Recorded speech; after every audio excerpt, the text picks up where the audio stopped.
Olá, pessoal, sejam bem-vindos ao nosso Centro Universitário Inton-Linta. Meu nome é Evandro Cunha e nós iremos dar continuidade à nossa disciplina sobre apócrifos e deuterocanônicos, né?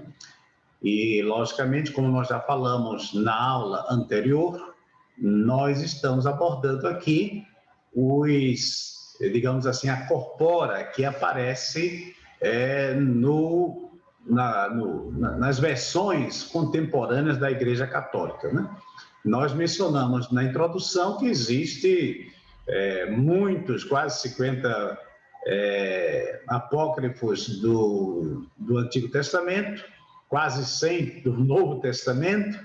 Então, é uma vasta literatura e esses textos que nós iremos analisar nesta disciplina não é todos os textos que aparecem na Septuaginta nem na Vulgata, mas aqueles que aparecem na versão contemporânea, tá certo?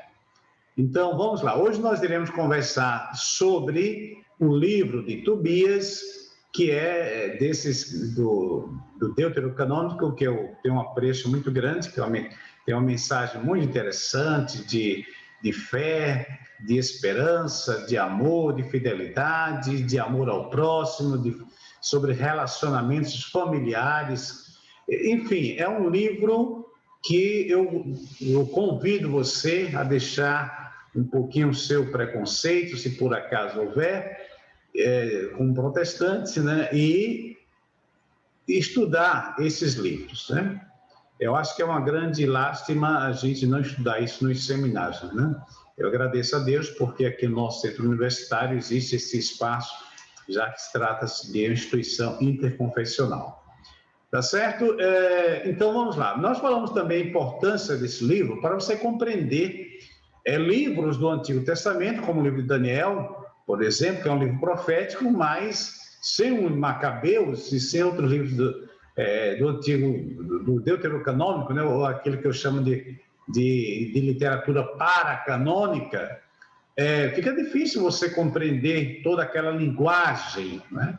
E fica difícil você compreender o que aconteceu no período intertestamentário e fica muito difícil de você compreender o Novo Testamento. Você pode compreender, ou pode você ler, e pode até pensar que está compreendendo, né? E às vezes você compreende realmente o conteúdo, mas você não sabe de onde vêm aquelas expressões, né? Como nós mostramos o livro de Enoque, né, ele está presente em vários livros do Novo Testamento, de forma direta em um, mas de forma subjetiva em vários, nas suas terminologias.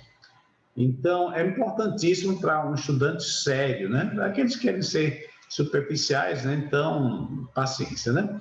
Mas se você quer ser um bom pregador da palavra, um bom missionário, boa missionária, boa pregadora, confiante daquilo que está dizendo, se você vai rejeitar esses livros, você vai rejeitar baseado assim, em evidências, né? Se você vai aceitar, você também vai fazer de forma consciente, etc. Ok? Então, vamos aqui, deixa eu partilhar aqui, pensei que já tinha partilhado, né?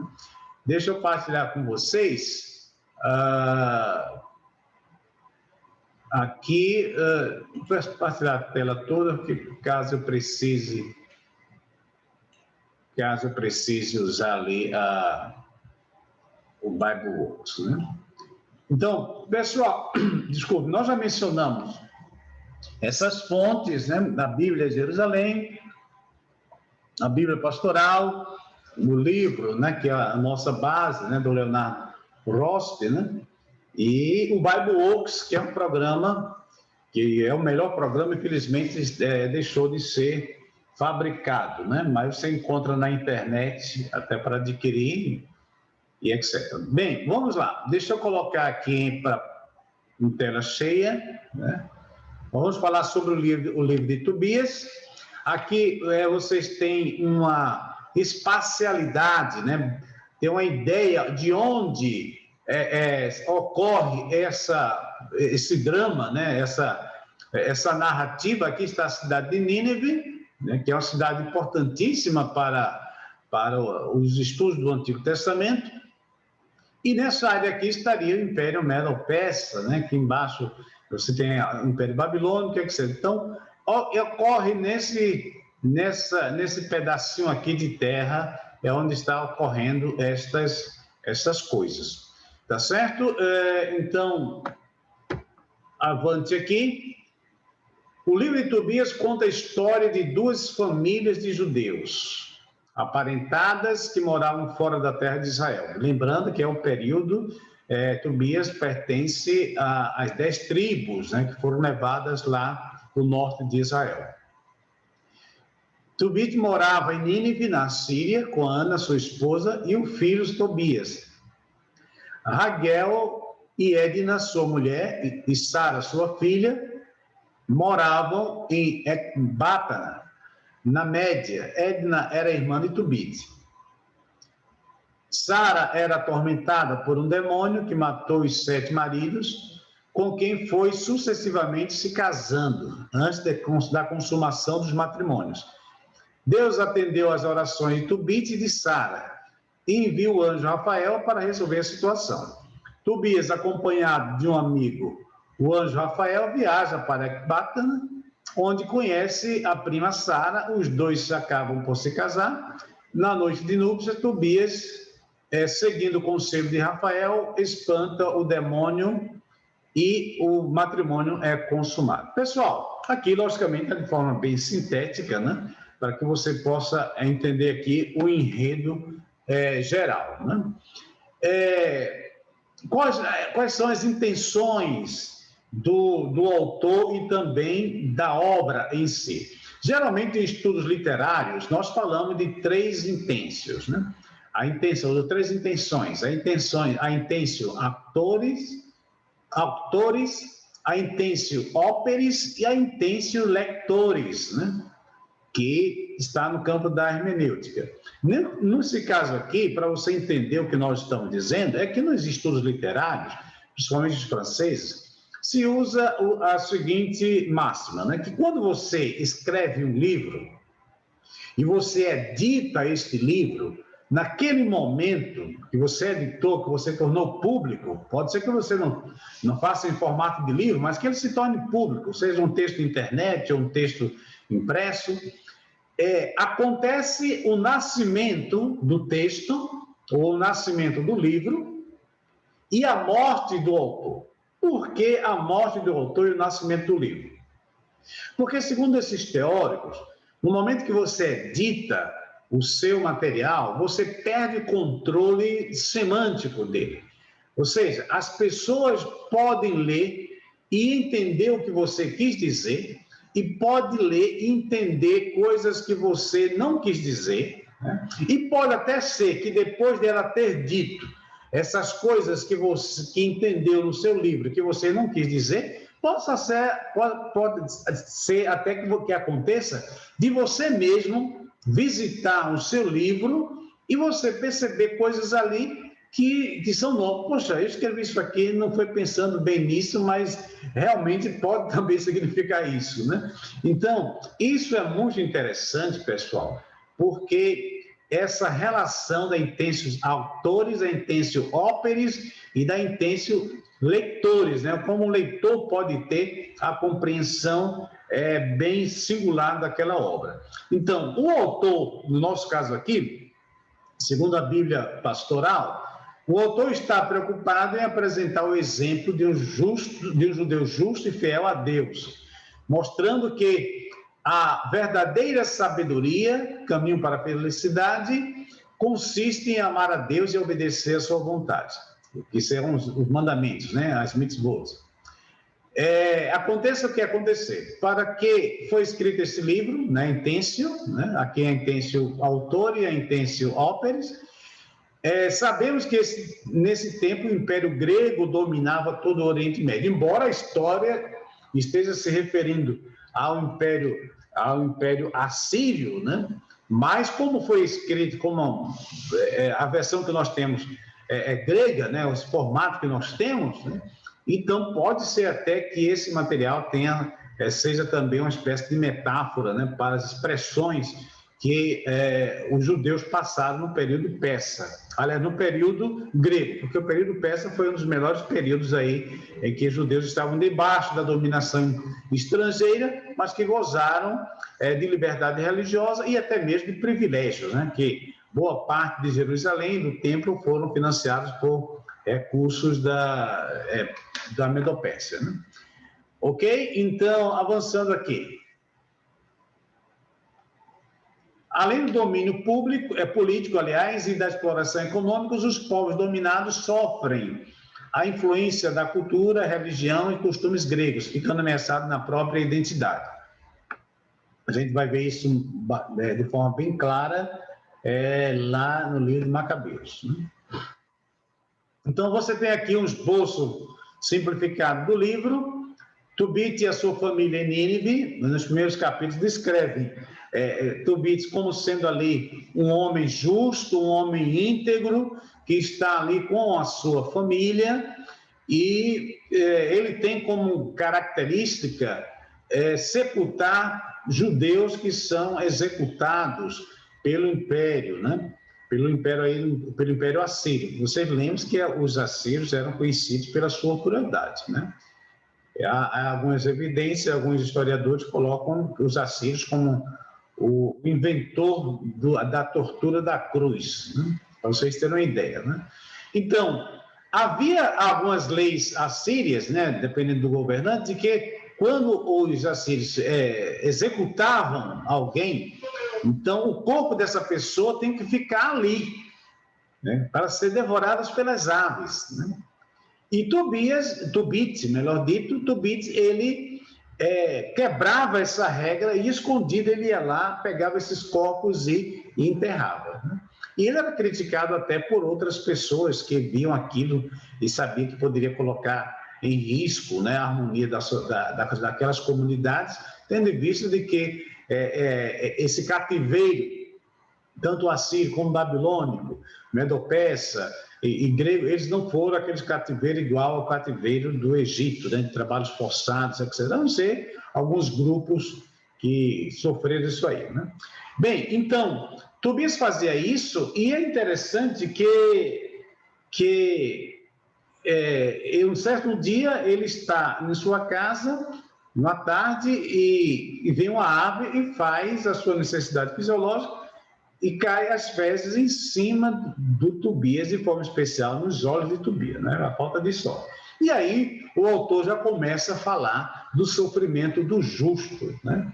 Ou seja, aquela temática antiga e ao mesmo tempo tão contemporânea, que é porque pessoas boas sofrem, né? Que é o caso aí de Tobit, né? E vocês vão perceber que, vez por outra, eu vou estar trocando aqui Tobit com Tobias, né? Mas Tobit é o pai, né? Tobias é o filho, né? Então, ele fica cego, né? E é curioso, pessoal, que nesses livros, como nós já mencionamos, as grandes poesias, os pensamentos mais profundos, eles nascem no sofrimento, né? Ou no louvor por ter usufruído a intervenção divina, né? Mas Tobias, quando ele está nas trevas, é que ele tem um encontro com a luz, né? Ele aí, as palavras mais profundas dele é no período em que ele está em trevas, né? Passam uns 4 anos aí nessa situação, né? E todo mundo fica ali criticando, né? Poxa, o cara é tão bom, será que era tão bom mesmo, né? Olha o que está acontecendo com ele. Entra uma crise financeira, a crise financeira coloca em risco o relacionamento matrimonial, e a mulher agora tem que trabalhar fora para poder ajudar, é um parente, né, que vai ajudar, um sobrinho que vai ajudá-lo financeiramente, e todo esse contexto, ele cada vez mais doente, né, a idade avançando, e aí ele fala com seu filho da possibilidade de ele ir para a Medo-Persa, né, para a Média, porque ele ali tinha feito uma reserva, né, um dinheirinho aí para sua velhice, com um amigo, né, e deixou ali uma espécie de investimento, né, e que o filho deveria ir buscar esse dinheiro, porque caso ele morresse, e aí ele dá todas as orientações para o filho.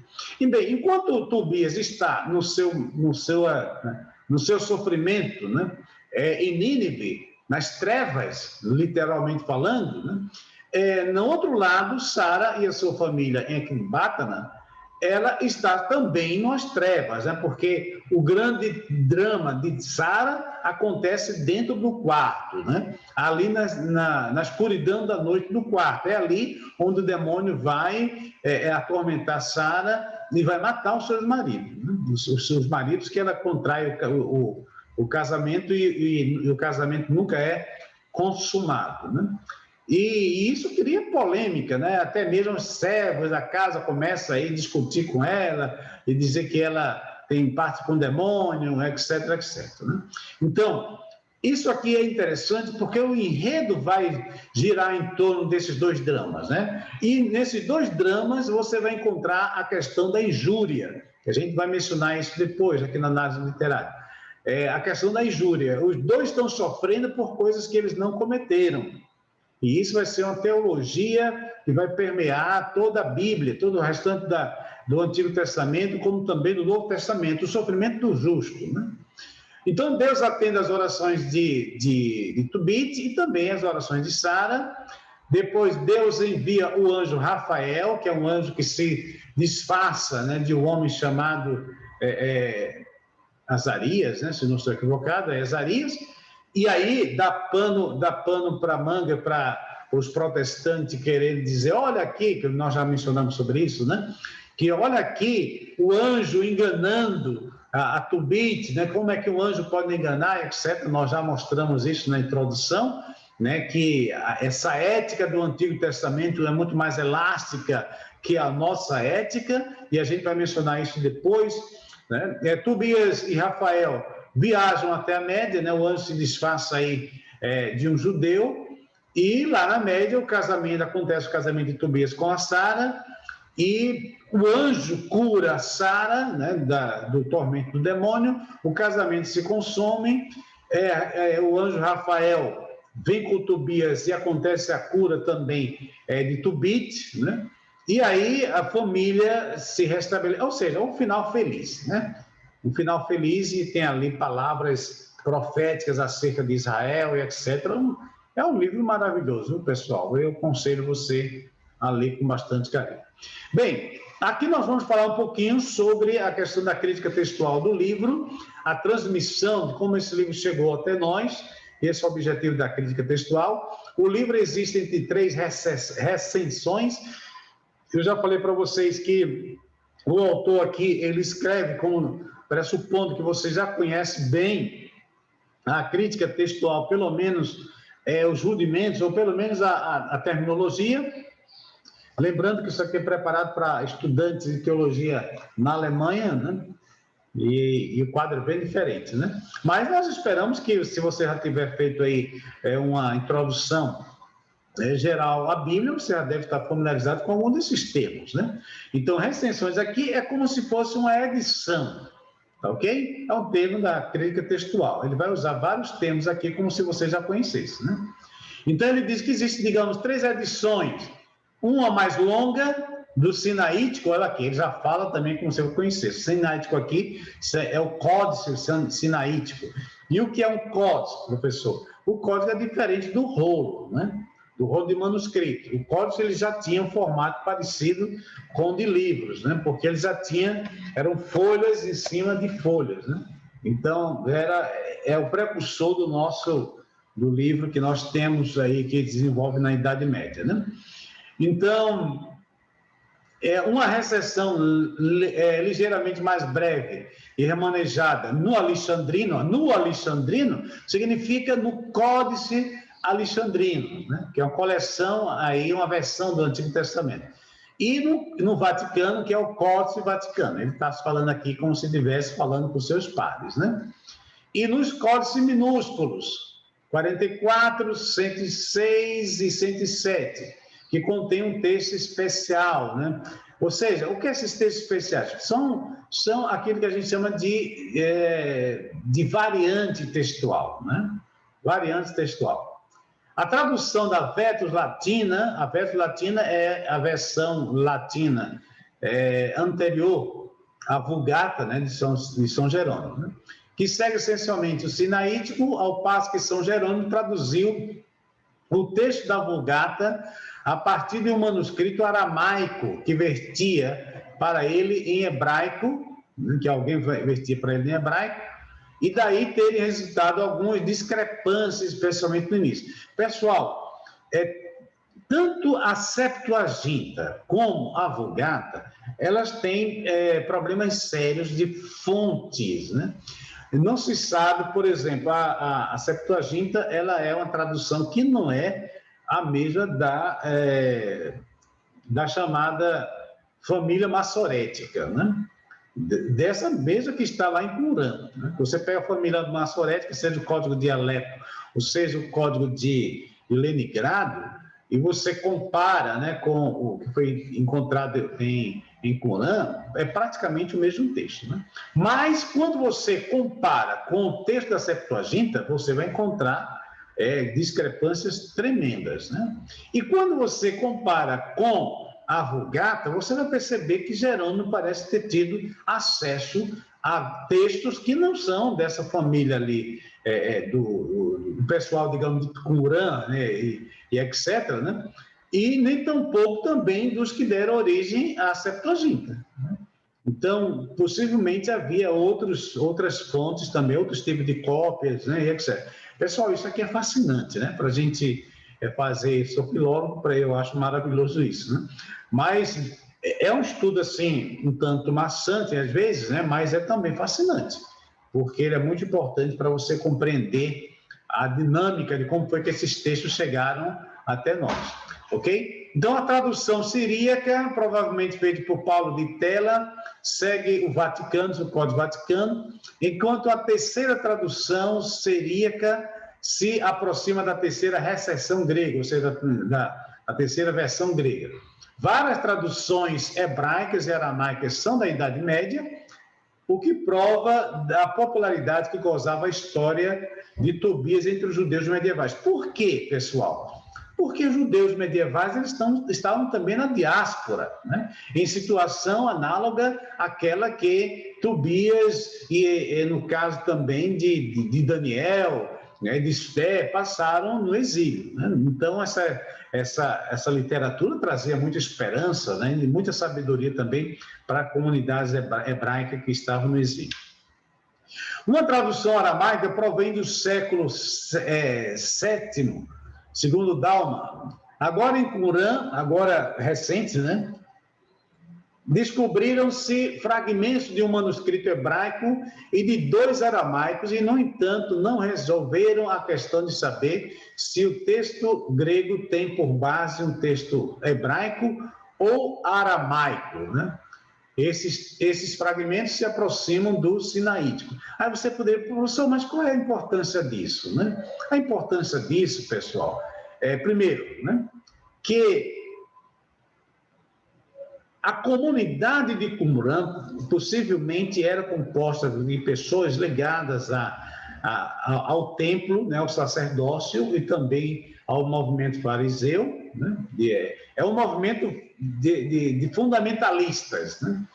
E, logicamente, eles colocarem textos lado a lado que não tivesse o mesmo grau de sacralidade, isso não se encaixa nos padrões da cultura hebraica religiosa daquela época. Traduzindo, os judeus chamavam e chamam ainda hoje os livros sagrados de livros que sujam as mãos. Aí você diz, mas livros que sujam as mãos, professor, o que é isso, né? É uma expressão que eles usam para dizer o seguinte, que quando eu toco, vou pegar aqui a Bíblia em hebraico, né? Que fica mais coerente, né? Quando eu toco na palavra de Deus, a palavra de Deus aqui, ela transmite santidade para mim. Então, por isso que antes de estudar a Bíblia, eu deveria lavar as mãos, deveria me purificar. No caso de Qumran, pessoal, em pleno deserto, com dificuldade de água que o deserto tem, havia várias piscinas em Qumran, porque eles tinham que, antes de fazer a cópia dos manuscritos, tomar um banho e, após fazerem, tomar outro banho. Então, os judeus realmente eram um povo muito higiênico, até mesmo por questões religiosas, né? Tá certo? Então, se isso é verdade, se esse critério é verdade, então, veja, um momento em que eu pego e coloco um outro livro ao lado do livro sagrado, significa que eu estou atribuindo para esse livro a mesma sacralidade.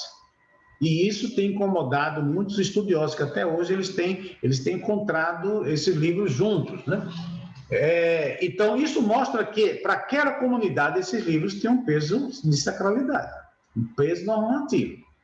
Então, isso para nós protestantes, a gente fica assim meio sem graça, né? Diante desse final. Nem muitos podem até fazer o seu argumento, né? Mas eu estou preocupado aqui em apresentar para vocês a eporrê, né? Como a gente tem falado aí na introdução. Os dados como eles são trazidos, né? E não meras interpretações. Está dando para entender isso aí, pessoal? Né? Só para a gente pensar de que pode ser que a comunidade cristã mais adiante não considerasse, né? Mas lembrando que a própria comunidade cristã até os primeiros 300 séculos, primeiros 3 séculos, eles adotavam, principalmente a comunidade grega, adotavam a maior parte desses livros. Deixa eu ver aqui.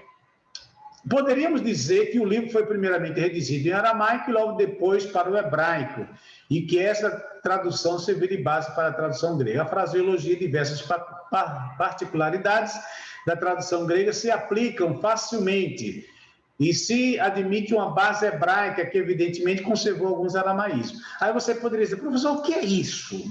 Deixa eu tentar explicar isso para você. Por exemplo, eu falo italiano, eu falo espanhol e um pouquinho de inglês. Então, o que acontece? Quando a gente está aprendendo um idioma, acontece isso comigo até hoje, né? Não é que eu falo bem esse idioma, até hoje, desculpa. Então, vamos pensar no italiano, né? Que eu gosto bastante do italiano. Então, eu posso fazer uma frase em italiano que ela esteja perfeita gramaticalmente, porém vazia semanticamente, ou seja, ela está perfeita, a conjugação do verbo, a colocação do substantivo, dos adjetivos, dos advérbios, etc., e ser carente de sentido, né? Carente de sentido. É aquilo que Noam Chomsky já falava sobre isso nas suas reflexões sobre a gramática gerativa, né? Genética. Bem, mas um italiano que lê esse texto que eu escrevi, né?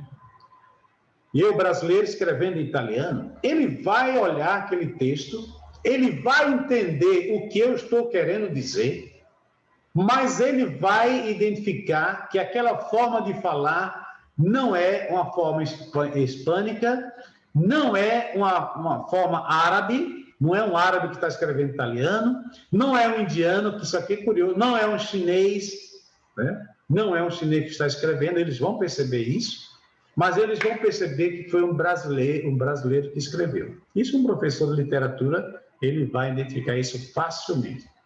Então, o que é que pode acontecer? Pode ser que se estiver fazendo uma cópia desse meu manuscrito, ele copie literalmente como está. Mas pode ser que ele, vendo o erro, né, a falta de conhecimento da cultura, eu disse algo, mas eu não disse como se diz em italiano, né? Como se diz em italiano, né? Então, não transmite semanticamente aquele que eu queria dizer. Então, pode ser que ele corrija aquilo e coloque no italiano correto, né? Isso aí, pessoal, será chamado uma versão atualizada do texto, e isso que ele vai fazer, comparado com aquilo que eu escrevi, vai ser a chamada variante textual, né? O estudioso futuro, né, quando vê aí as profecias escritas por Evandro Cunha sobre a Itália, aí ele vai ver isso aí e dizer, poxa, aqui realmente tem uma variação, né? Então, será que é correto essa atualização que foi feita? E pessoal, isso aqui é importantíssimo para a gente entender o Novo Testamento, a linguagem. Por exemplo, o hebraico, ele tem a característica do vav, né? é um idioma que usa muito o VAV, por dois motivos. Primeiro, porque o VAV é uma conjunção tanto aditiva como adversativa, como também o VAV, ele serve como uma ferramenta inversor, ele transformador temporal do verbo, né? O verbo em hebraico, se ele estiver no passado e ele estiver precedido pelo VAV, né? Ele pode jogar esse verbo para o futuro, e se o verbo estiver no futuro e estiver precedido pelo VAV, ele pode jogar esse verbo para o passado, né? Então, a presença do VAV é muito grande. Então, se um judeu, né, que não conhece bem o grego estiver escrevendo alguma coisa, traduzindo do hebraico para o grego, ele vai projetar esse VAV, e é o caso do Evangelho de Marcos, que fica bem característico de que não era um helênico escrevendo, que é o uso da preposição, da conjunção cai. Você vai encontrar cai, né, no livro de Marcos, que é uma coisa muito séria, né? Que às vezes as pessoas pensam que há muita simplicidade na linguagem, mas às vezes, foi isso que eu falei na minha tese de mestrado, que eu mostrei que às vezes ele usa com esse sentido hebraico, né, que a gente não pode desconsiderar. Bem, por que eu estou falando isso? Eu estou falando isso para que você tenha uma noção, se você não tem ainda, de crítica textual, né, de como isso é importante para a reconstrução de um texto, né? Avançando. O conteúdo, o neftalita, né, Tobit, ele era do norte de Israel, desculpe, conta como ele, sua mulher e seu filho Tobias. É interessante que o livro tem pelo menos umas 3 narrações, né? Pessoal, isso aqui é importantíssimo se você quer aprender a interpretar a Bíblia. Você identificar as pessoas que estão narrando. Então, ele começa com a terceira pessoa descrevendo, depois passa para a primeira pessoa, e essa primeira pessoa é Tobias, e depois tem a inversão. Depois você vai encontrar ali Sara falando, depois você vai encontrar também Tobias falando. Então, é importantíssimo, porque na literatura hebraica é muito comum essa narrativa alternante entre primeira pessoa do singular para a primeira pessoa do plural e para a terceira pessoa do singular. Ou seja, eu, ele, nós. Essas pessoas, esses pronomes pessoais, eles são importantíssimos para você entender. Jesus vai estar conversando ali, eu, porém, sei o quê, não sei, falando na primeira pessoa, né? Aí depois ele diz assim, quando o Filho do Homem for levantado, olha, quando ele diz o Filho do Homem, ele está passando da primeira pessoa para a terceira pessoa, e ele está usando a terceira pessoa para falar dele mesmo, entendeu? Isso aqui é um cara... Veja, se você não conhece a literatura hebraica, aí você não vai compreender os evangelhos como deveria, né? E aí você vai pensar que está compreendendo, quando na verdade não está. Daniel também está muito presente essa estrutura, essa forma de falar semítica de forma especial hebraica. A alternância, primeira pessoa do singular com a terceira pessoa, primeira pessoa do plural e a terceira pessoa do singular, né? Na narrativa. Ok? Então vamos lá. Então, Tobit começa narrando, seu filho que foram deportados para Nínive, diz que sempre se empenhou por uma estrita observância da lei, é um homem justo, né? É um sadik, né? Os sadiquim, que são os justos, que se preocupou de modo particular em dar sepultura aos seus compatriotas, chegando até mesmo a largar um almoço festivo para satisfazer esse dever, apesar da proibição por parte das autoridades assírias. E eu coloquei aqui um eco de Antígona. Pessoal, é importantíssimo quando você analisa a literatura comparada, né? Você faz a análise de literatura comparada da época, que precedeu o texto que você está lendo e a época que sucedeu, a época mais próxima. E aí você compara, e é interessante que essa comparação, você vai encontrar muitos elementos parecidos, né? A história, por exemplo, de Jefté sacrificando a sua filha, ela é muito semelhante à história de Agamenon, quando ele vai para a guerra de Troia e no meio, para tentar suavizar, né, ou aplacar a ira de Poseidon, né, que é o deus, Poseidon a pronúncia, né, que é o deus dos mares, ele sacrifica a sua, acho que é Efigênia, né, se não estou equivocado, né, Efigênia, a filha de Agamenon, ele sacrifica. Quando você analisa, né, analisa ali o sacrifício de uma virgem, né, é muito semelhante àquela lá de Jefté. No caso aqui de Antígona, é a história de uma família de 2 irmãos e 2 irmãs, e que um dos irmãos é morto e o chefe, o governante, proíbe, com raiva dele, proíbe que ele seja enterrado, né? E Antígona, que é a irmã dele, diz: não, é a tradição dos nossos Creonte, né, se não estou equivocado, né? Pessoal, depois de 50 anos a gente começa a esquecer de muita coisa, viu? Mas se não estou equivocado, acho que é Creonte o nome, né, do governante, né, que proíbe o sepultamento. Então, Antígona, ela arrisca a sua vida para sepultar o seu irmão. Isso em direito, né, em filosofia do direito, história do direito, se analisa muito, porque é a questão do confronto da lei positivada, né, do Estado, com a lei natural, né, vinda pelas tradições das culturas, né? Então, aqui nós encontramos uma coisa muito semelhante, porque o Tubit ele vai agir muito semelhante a Antígonas, né? Ele vai colocar em risco a sua cabeça para enterrar os seus patrícios, né, seus irmãos. Então, certa feita, cansado deste trabalho, dormiu ao ar livre. Para vocês terem uma ideia aqui, pessoal, só um adendo, né? Que aqui não dá para falar tudo, né?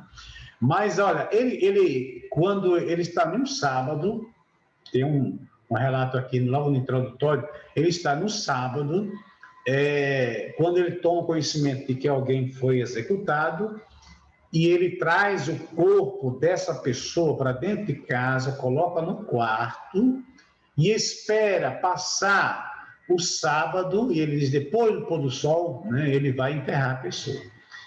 Pessoal, essa metáfora é muito interessante, porque no quarto, onde está aquele corpo sem vida, né, será uma metáfora em paralelo com o quarto de Sara, né, que está na outra cidade, que também a morte está lá, né? A morte ali também tem homens com corpos sem vida, né?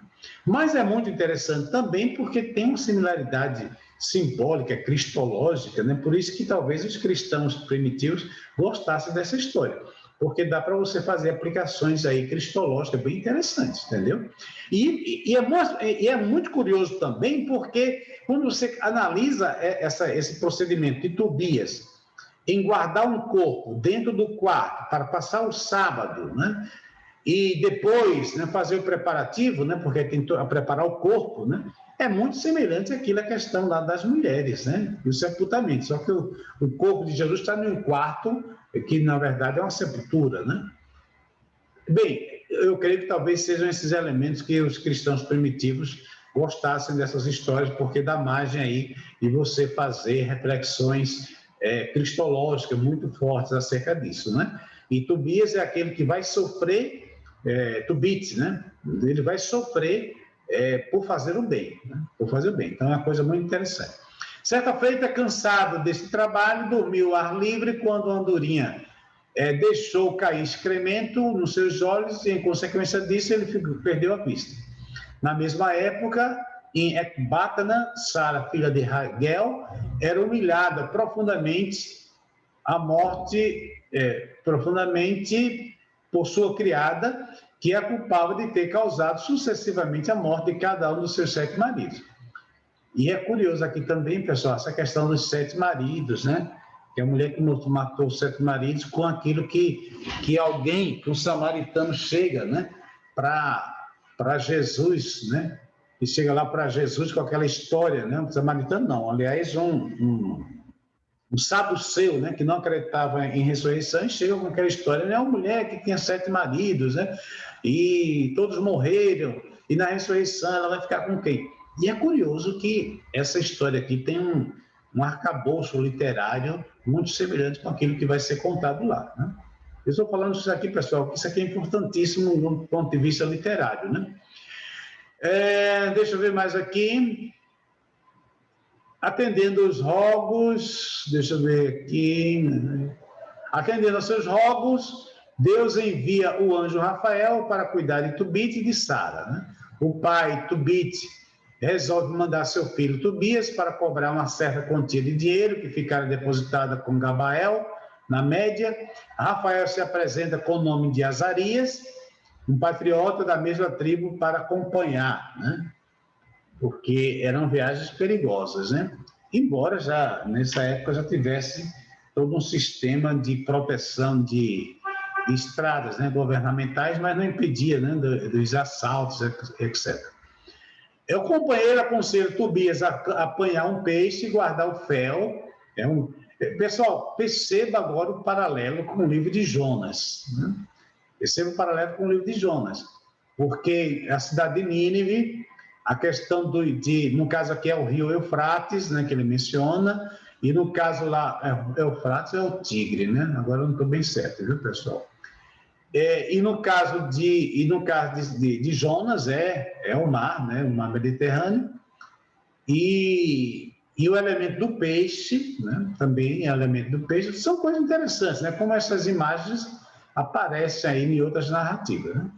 Ao mesmo tempo, menciona-se o nome de Sara, que lhe será destinada como esposa, né?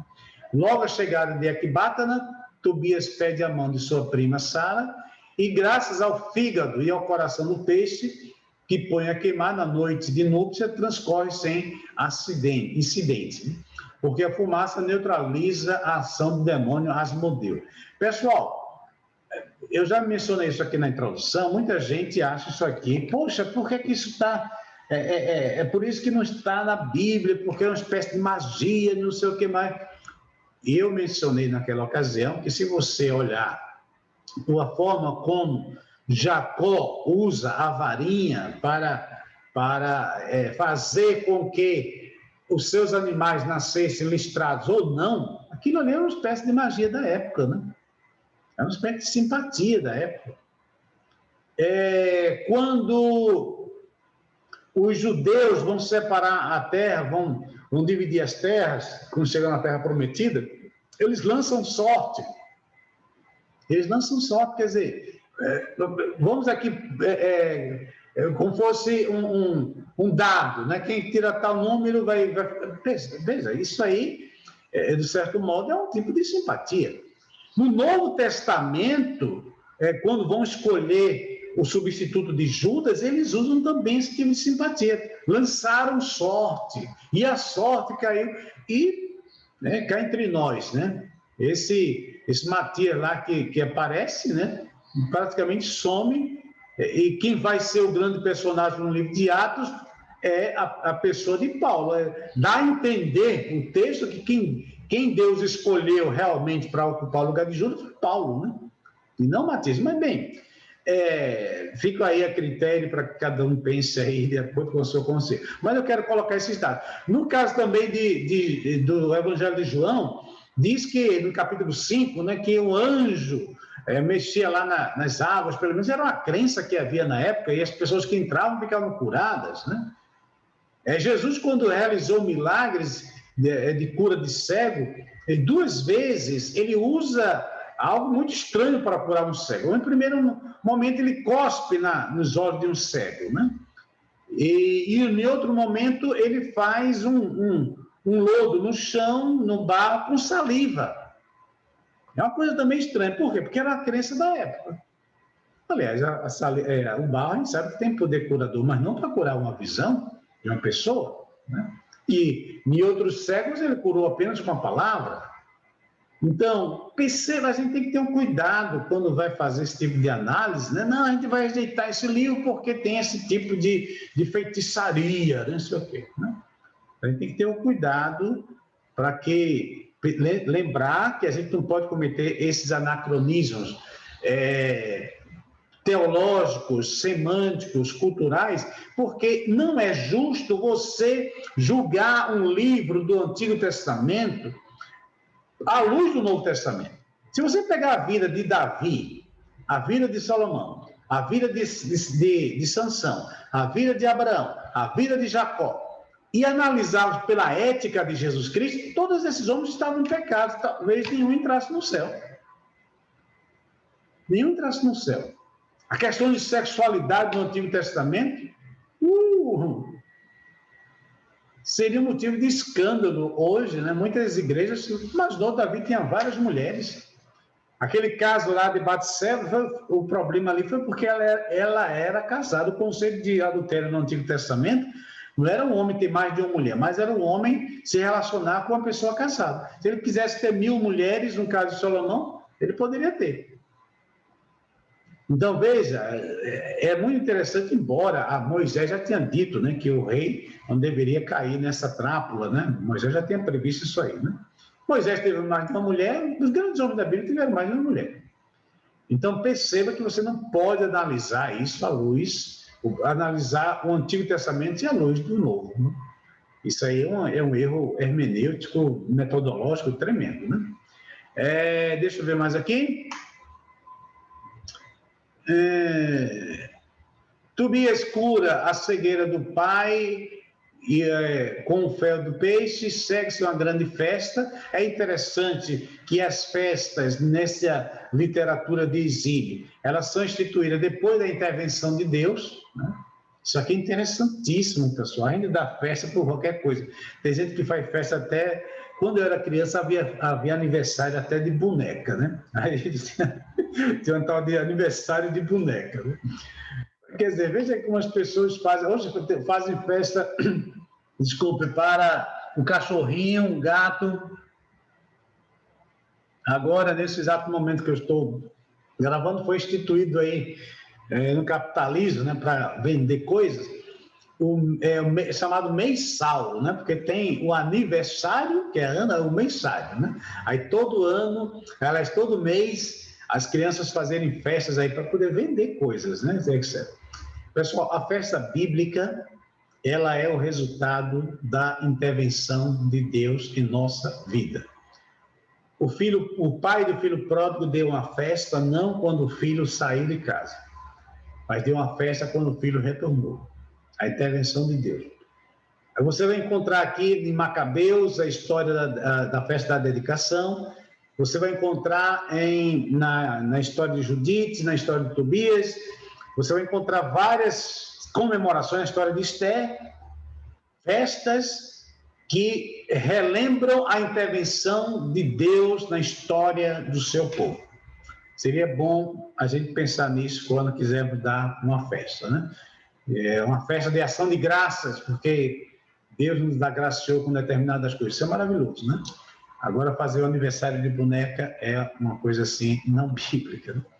O capítulo 14 encerra o livro com as últimas palavras de Tobit, que cá entre nós, já mencionei isso. As palavras mais bonitas desses livros deuterocanônicos, elas nascem durante o sofrimento e após a intervenção de Deus, né? Ou seja, o sofrimento e a alegria, os dois produtores de poesia nesses livros. Eles vão fazendo a narrativa e de repente vem aquele bloco poético, né? Vem a prosa e aí nasce o bloco poético, que geralmente é uma lamentação, às vezes é um choro, às vezes é um agradecimento, às vezes é um louvor, né? Mas tudo como experiência espiritual. Pessoal, isso aqui eu acho fantástico. Não sei se você está gostando, mas eu adoro esse negócio aqui. A crítica textual. Existe apenas um problema de crítica literária a considerar. Não se deve ver a conclusão original da narrativa já na festa de regozijo, descrita no final do capítulo 12. Como se o hino do capítulo 13 e a conclusão do capítulo 14 não fossem mais do apêndice. É essa a solução que deve ser considerada como mais provável, embora o estilo não se diferencie daquele do capítulo 14. Pessoal, deve-se lembrar também que, embora quem produziu esse material foi um protestante, mas a maior parte desses protestantes luteranos alemães, eles são da alta crítica, né? Eles são liberais teologicamente. Admitindo-se os capítulos 13 e 14 foram anexados, já a original aramaica, ou a tradução hebraica, não acharíamos estranho a uniformidade de estilo. Eu, particularmente, não acredito nisso, né? Eu acredito que isso é uma unidade literária, sem dúvida alguma, né? Edições podem ter ocorrido, né?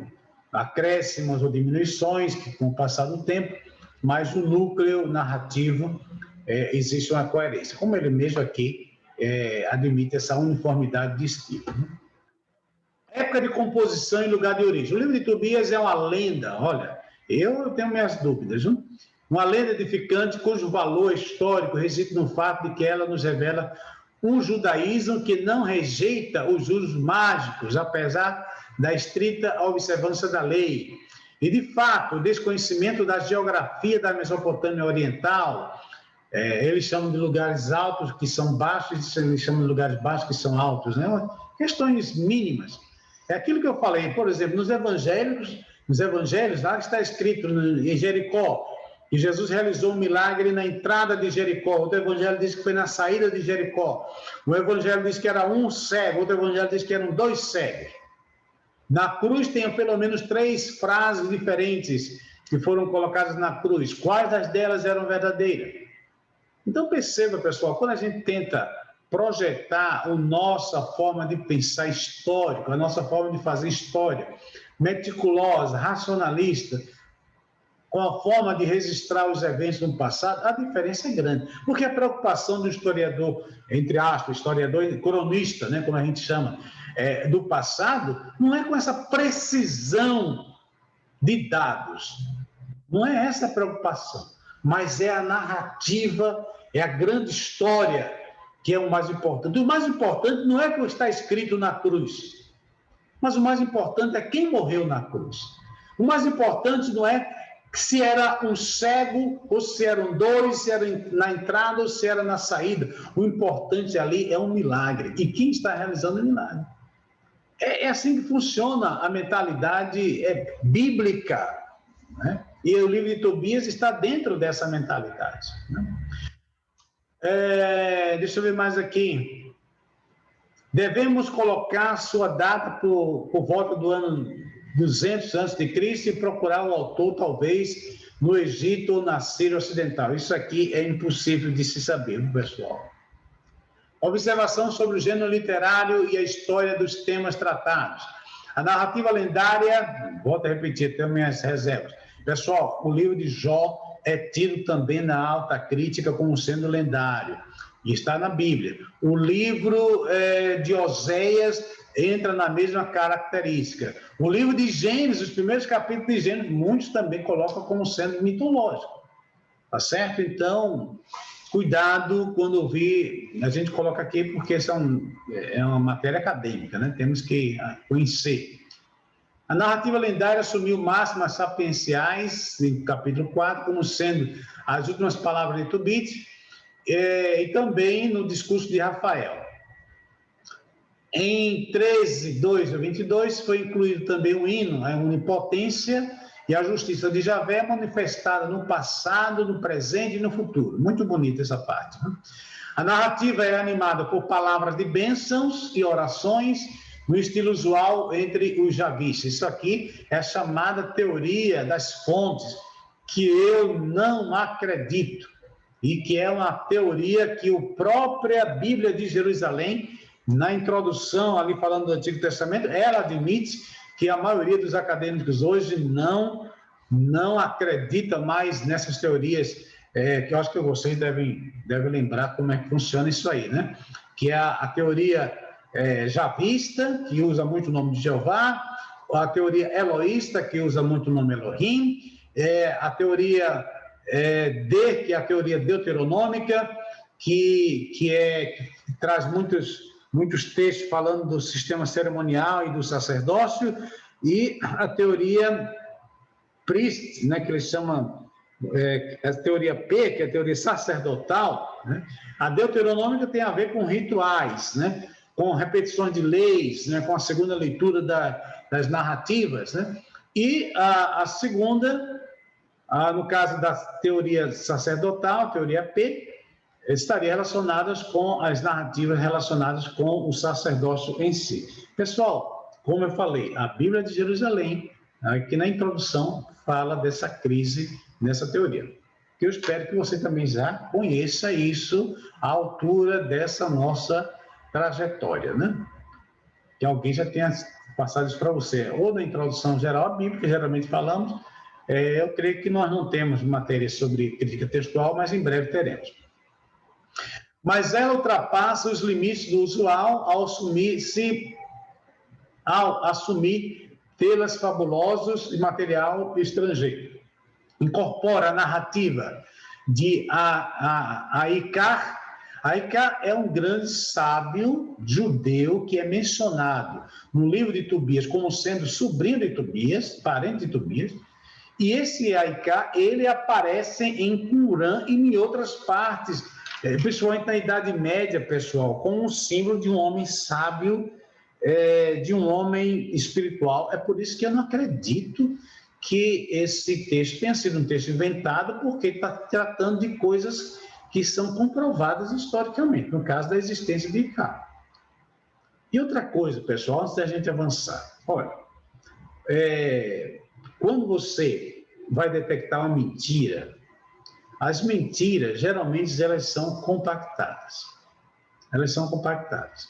No livro apócrifo aí de Daniel, né, na parte apócrifa de Daniel, do acréscimo, né, quando fala ali de Bel e do dragão, né, que é Bel e depois a história do dragão, e que Daniel é confrontado com a história do sacerdote, né, que o rei dizia que a estátua era um deus, porque colocavam alimentos e... não é essa história aí não, é a de Susana, porque essa daí é a segunda história, a de Susana. A história de Susana, que era uma mulher justa, era uma mulher temente a Deus, e que dois judeus, né, sem vergonhas, né, dois idosos começam a espionar enquanto ela está tomando banho e tentam forçá-la a ter uma relação sexual. Ela nega e eles, com raiva, dizem que inventam a história dizendo que ela estava com um amante, e eles encontraram ela com um amante, e por isso que eles gritaram, que na verdade foi ela que tem gritado primeiro. Em outras palavras, se montam ali um julgamento. Elas são condenadas, mas de repente alguém tem uma ideia de trazer Daniel para analisar o caso antes dela ser apedrejada, né? E aí Daniel usa uma estratégia muito interessante, pessoal. Eu estou antecipando aqui só para mostrar essa questão de verdade nas narrativas ou não, né?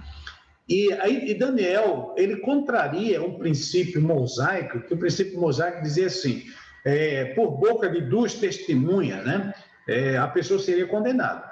Que isso é uma coisa muito problemática, né? Aí Daniel inaugura um processo diferente. O que é que Daniel diz? Daniel separa as testemunhas. Ele valoriza o testemunho individual. E quando ele vai para os detalhes, ele percebe que não existe detalhes na história. E aí ele percebe que as pessoas estão mentindo. Pessoal, isso aqui é muito interessante. Isso aqui é uma coisa que a gente usa hoje para detectar mentiras, né? A polícia usa isso, a gente também usa isso em literatura. E no caso desses livros, pessoal, de Tobias, de Judite, no caso de Macabeus, principalmente, né? Ele tem uma série de dados históricos, de detalhes, que você tem duas opções. Ou achar que isso foi uma invenção, ou ter que admitir que tem alguma coisa de inspirado, porque de onde vem tantos detalhes, né? O mesmo acontece também nos evangelhos, né? Tem muitas conversas privadas de Jesus que, como é que as pessoas sabiam disso? Depois para escrever. Ou alguém contou, como é que Jesus está conversando com a mulher samaritana e como é que João ficou sabendo o conteúdo daquela história? Ou Jesus contou para João, ou a mulher contou para João, ou o Espírito Santo contou para João. Deu para entender isso? Ou seria uma história inventada. Então, isso é interessante, pessoal, porque os problemas que a gente tem relacionados à composição literária desses livros paracanônicos são os mesmos problemas metodológicos que nós temos para as demais partes da Bíblia. Tá certo? Não sou Deus, eu estou aqui trazendo os dados, né? E é um dado de um protestante. Ok? Avançando. A narrativa, deixa eu ver mais aqui. Mas ela ultrapassa os limites usuários, sim, aqui eu falei aqui no IK, né? Incluindo esse expoente da sabedoria e homem de governo na genealogia de Tobit, entrelaçando acontecimentos de sua vida ao desenrolar da ação. A narrativa toma por base uma forma particular da fábula do morto agradecido, presente já no Tratado de Oz, né? Com ela, acham-se ligados também temas provenientes de uma fábula do matador de dragão, no qual o cachorro, que agora não tem significação em Tobias, isso aqui também é interessante, pessoal, porque é uma característica de uma boa composição literária. Num certo momento, o escritor introduz a figura de um cachorro, né? Que aparentemente tem pouco significado, né? E que depois vai aparecer até variantes falando desse cachorro.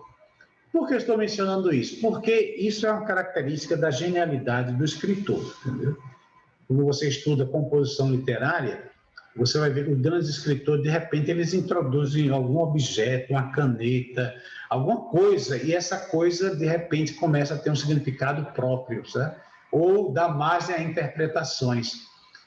Não dá para a gente falar sobre isso, mas é algo assim interessante, né?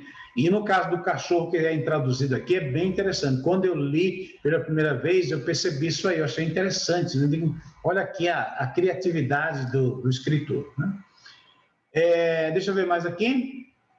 Encontra-se também vestígios de uma fábula de curandeiros, né? Ou seja, em fábulas contemporâneas muito semelhantes a essa narrativa.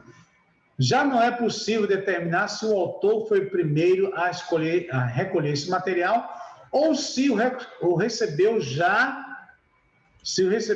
já pronto, né?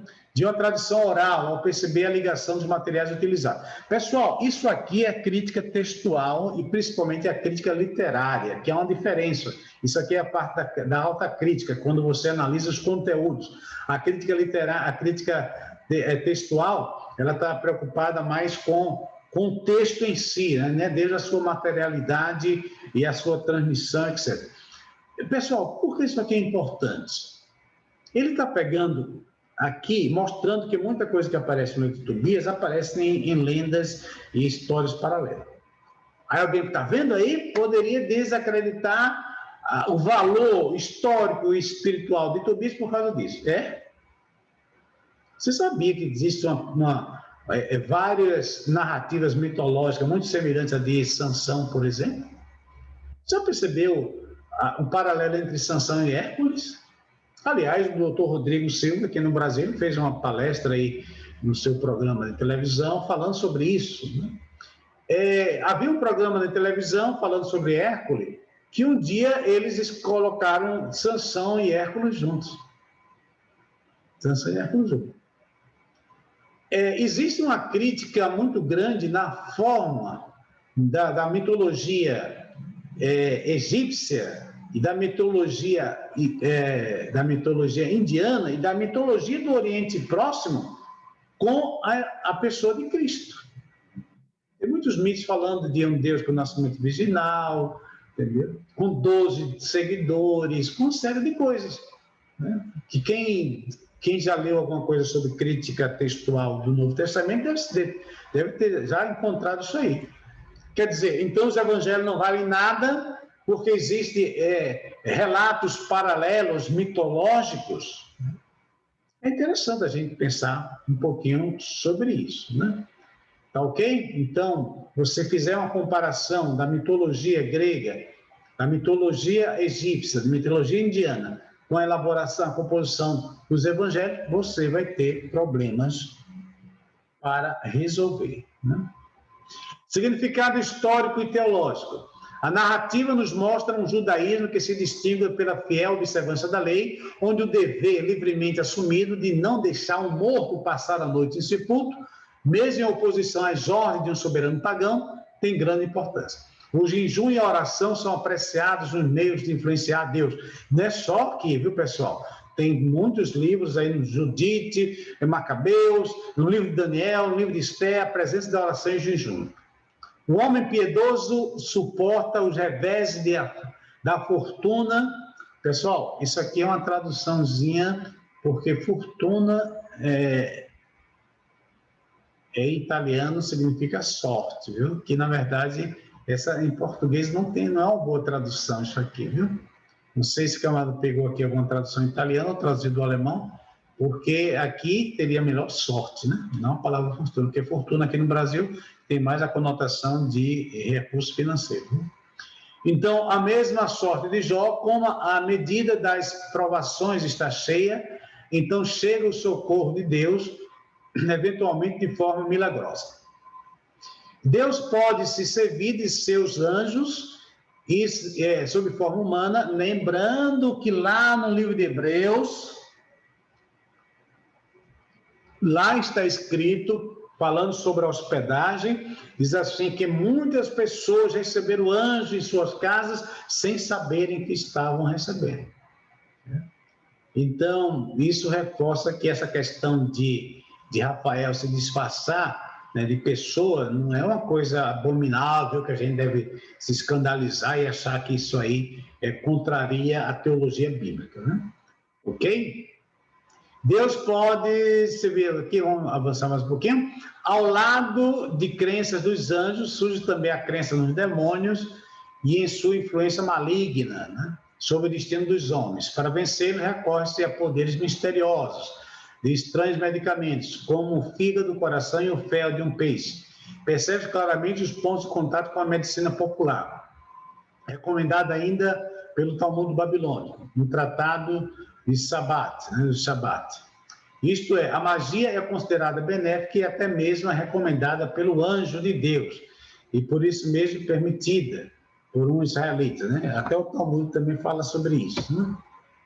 Aqui você tem uma foto do códice sinaítico do livro de Tobias, e resumindo aqui a literatura e teologia de Tobias, Tobit nos ensina que tudo pode mudar de repente, porém sempre devemos decidir fazer o bem, suportar as adversidades com confiança e esperança na intervenção divina, né?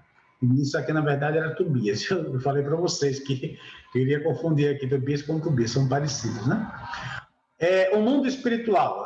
Aqui você vai ver a ênfase na oração, na angiologia, nos desígnios de Deus, a relação temática e semiótica com outros livros da Bíblia, como o livro de Jonas. Aqui não mencionamos aqui o livro de Jonas. A relação com a Torá, com Esdras, Neemias, com Isaías, com Daniel, e etc. O conceito de luz e trevas, a cegueira espiritual, que vai ser muito usada no livro de João. A oração como relação pessoal com Deus, louvores, lamentos e cânticos de esperança feitos de forma poética, o triunfo final do bem. E aqui, pessoal, olha aqui, não faças a ninguém o que não queres que te façam. É aquilo que está lá na lei magna no livro de Mateus, né? Aqui, né? Aquilo que você não gostaria que ninguém lhe fizesse, também não faça, né? Aqui você encontra a raiz desse pensamento de Jesus, né? Aliás, os pensadores, os rabinos judeus anteriores a Jesus também diziam algo semelhante, e na literatura comparada nós encontramos também na literatura chinesa pensamentos bem semelhantes a isso, né? Atenção entre o Olam Rabá, o mundo por vir, e o Olam Hazé. Isso aqui são duas formulações hebraicas de ver o mundo. O Olam Rabá é o mundo por vir, e o Olam Hazé é este mundo. Você vai encontrar quando Jesus diz assim, não ameis este mundo, ele está falando do Olam Hazé, né? Quando ele diz, eu não sou deste mundo, ele está falando do Olam Rabá, de outro mundo, né? A palavra Olam significa eternidade também, assim como a palavra Iônio, né? Tubit, aqui são palavrinhas gregas só para vocês terem uma ideia. Aqui a palavra grega para tubit, a palavra para Sara, também aqui no hebraico.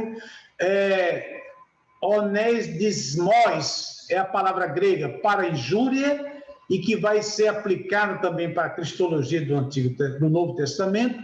Ou seja, o injuriado é aquele que está sendo acusado por algo que ele não cometeu, né? Por isso que eu creio que os judeus cristãos tinham um carinho muito grande, porque pode fazer aplicações cristológicas tremendas a partir desse conceito, né? A palavra tubit vem de tove, né, que possivelmente tem a relação com a palavra bom, né? Aqui você tem tobit, né, uma transliteração para o hebraico. Você tem aqui tovia, né, tobia, que possivelmente deveria ser tobiarro. E qual é a importância disso, pessoal? É que, por exemplo, Rafael, né, que é a palavra grega, mas que na verdade é a transliteração da hebraica, né, na Bíblia só não encontramos uma vez em 1 Crônica com esse formato aqui, de Rafael, né, e na verdade a palavra que termina com El é uma referência a Deus ou coisas do alto, então Rafael teria a ver com cura, e é por isso que ele é o anjo que cura. E aqui tem a palavra Azarias, né? Sempre essas terminações El, Ia, Iarro, elas são referências a esse tetragrama aqui, são as letras relacionadas ao nome de Deus. Tá certo? Então, Tobias e Tubit estão relacionados semanticamente com a palavra de bondade, tá certo? A palavra de bondade que está aqui. Outras palavras importantes, a palavra esperma, porque é a palavra grega para semente, para os descendentes, para os filhos, né? Que é a tradução da palavra zerá, né? O romoio também é uma palavra que aparece ali, é importante, né? Quando Tobias faz uma interpretação dos gênios, né? Ele diz que a mulher ali foi criada como semelhança. É muito interessante isso aqui, viu, pessoal? Vamos falar aqui da antropologia e da relação de casamento, né? Que é a palavra homos, que é igualmente ontologicamente, e homoio, que é igualmente no sentido de semelhante, né? É essa palavra aqui que Tobias usa. E monogonês, que é um termo cristológico que vai ser usado muito no Novo Testamento, assim como monos, que é usado aqui para descrever tanto Sara como Tobias, né? E também, por fim, aqui a palavra Yahid, e Hidá, que não aparece no texto, por serem palavras hebraicas, mas aparece a palavra, elas estão em correspondência à palavra monoganês, Yahid, né, como sendo a palavra monoganês, e também a palavra agapetóis, que é uma palavra amado, né, que é a palavra que vai servir de base para a cristologia do Novo Testamento. Uma outra palavra hebraica, a palavra sadik, né, porque o procedimento de Tobias é o procedimento de um sadequim, né, de um dos justos, né, do homem justo. E essa justiça desses homens estava relacionada com a prática do bem, com a esmola. Quando Jesus veio aqui, ele não proibiu a esmola, mas ele mostrou que os fariseus tinham desvirtuado isso, né? E que ele disse, olha, quando der esmola, não toque mais trombetas, né? E aqui nós temos a palavra elemosine, que é a palavra esmola em grego, e a palavra de kaiosin, né, para a palavra justiça. É interessante que em italiano, elemosine é a palavra para caridade, viu? Para esmola, né? Em Atos 3, você encontra também a prática da esmola como sinal de espiritualidade, né? Então, Tobias e Tobit são sadequins de Israel. Você tem aqui as metáforas de Or e Roshet, que é palavras hebraicas para luz e trevas, e você tem a palavra Scott, né? E a palavra Foz, também para trevas e luz, e são usadas aí como metáforas tremendas para falar de espiritualidade no livro de... não apenas no livro de Tobias, mas também lá no documento do grande sábio que Tobias menciona, né? Algumas lições do livro, né? O livro de Tobias nos ensina que existem valores acima do dinheiro, ou seja, a família e a dignidade. O livro de Tobias defende que os valores familiares revelados por Deus são mais importantes que o dinheiro e o status social. A crise financeira afeta os relacionamentos familiares, principalmente o conjugal. Os sogros e sogras são descritos como outros pais. Pessoal, isso aqui é lindo, maravilhoso. Os cônjuges se tratam como irmãos e irmãs. Isso aqui explica também por que Abraão chamava Sara de irmã. Não era só porque era irmã, no sentido literal, né? Meia-irmã, mas era uma forma também carinhosa de se chamar, né? Como também de filho, né? Os sogros chamavam o genro de filho e o genro chamava de pai. Isso aqui é fantástico para mostrar esse formato de família, né? O texto introduz um patriarcado mais refinado, né? As mulheres com mais participação, destaca a dignidade da mulher, o casamento endogâmico versus casamento exorgâmico. Recomenda-se primeiro. O que é isso aqui? Isso aqui é um termo usado em antropologia cultural. Casamento endogâmico é o casamento realizado entre familiares, que é o caso aí de práticas judaicas, né? Principalmente da mesma tribo. E o casamento exogâmico era aquele casamento fora do seu clã, né? Fora da sua família e às vezes até fora da sua etnia, né?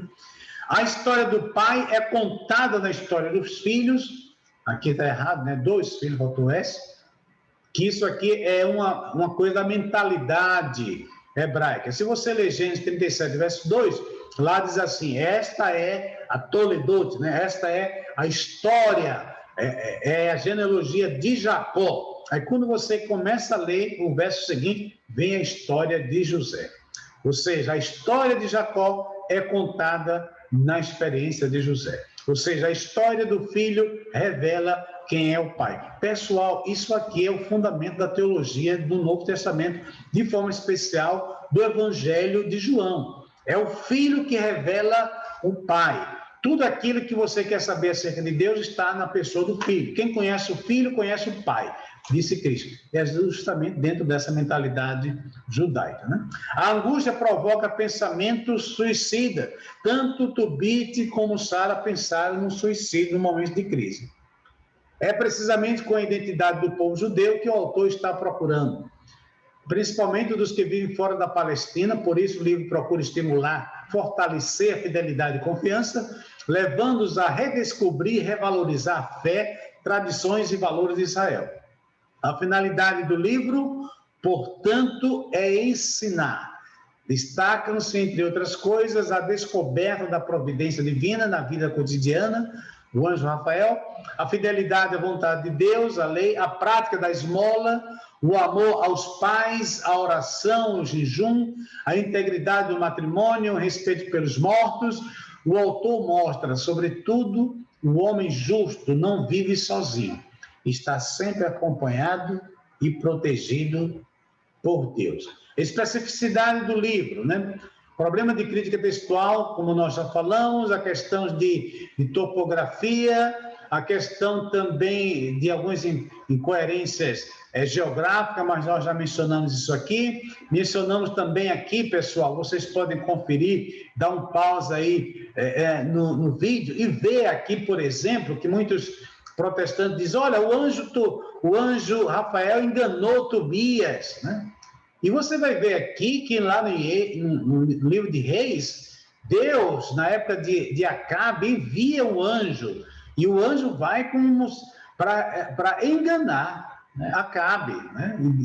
E lá no Novo Testamento também fala que Deus envia o espírito do erro.